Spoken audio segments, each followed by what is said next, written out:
want to talk a little bit about the subcages that we make, why we make them this way, and the benefits of them.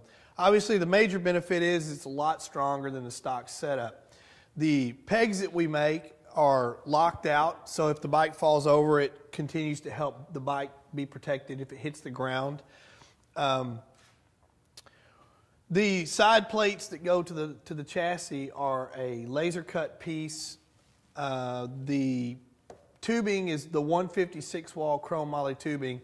So even though, to the naked eye, it may look like, well, that's not very strong. Yeah, you can pick your car up with this stuff. So it's real stout.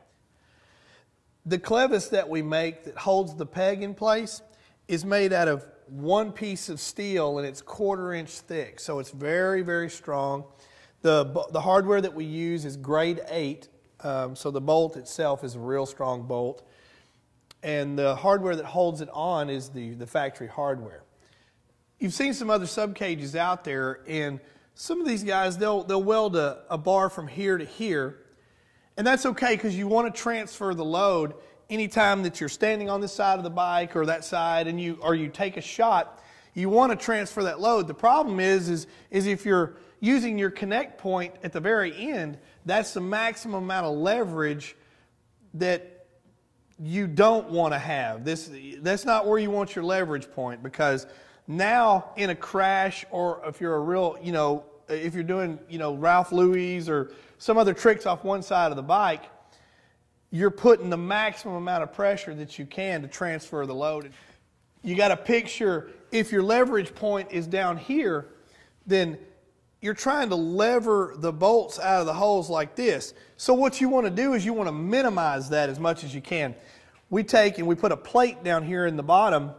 Now, even though you're still transferring the load and you're still doing kind of the same thing, you're eliminating almost a foot of that leverage. So obviously if you have 100 pounds here and it's a foot long, it's 100 foot-pounds that you're eliminating.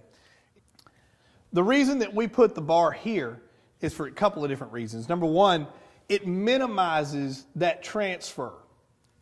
Number two, it doesn't restrict wheel travel at all. And some of those guys, they have that bar running up here and the tire hits it, and some of the heavier guys that are riding, they're coming down off stoppies and the wheel is hitting it and it's slowing the bike down. So when you use tubing that's like the 156 wall chrome moly, it's 7/8 diameter, it's got a clean look to it, but it's so strong that you're able to do this kind of thing and help the bike all the way around. And also the rider, because anytime if a tire is going to hit something or there's some kind of restriction, it's not good because you never know what situation that you're going to be in. For a foot peg, we chose 6061 aluminum, solid bar stock, 1.5 inch. We knurl it for traction, and one of the main reasons we chose this is because it's got the diameter gives you a wider footprint, so that if you are standing on one side or if you're going to be riding for a long time, the contact patch is bigger, so it's not as taxing on your foot, and it also gives you more traction.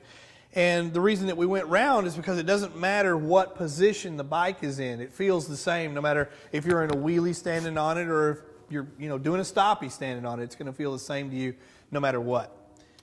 Again, we make the pegs lock out. If a peg folds, it's really not any good to you as far as saving the bike. Also, if you're doing freestyle, you always want to know where your stuff is. And if you've got fixed components on the motorcycle, then of course it becomes more familiar, and muscle memory takes you right to the pegs every time.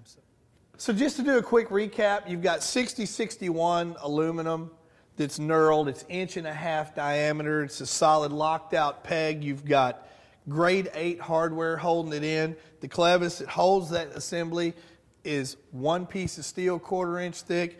The entire assembly is TIG welded.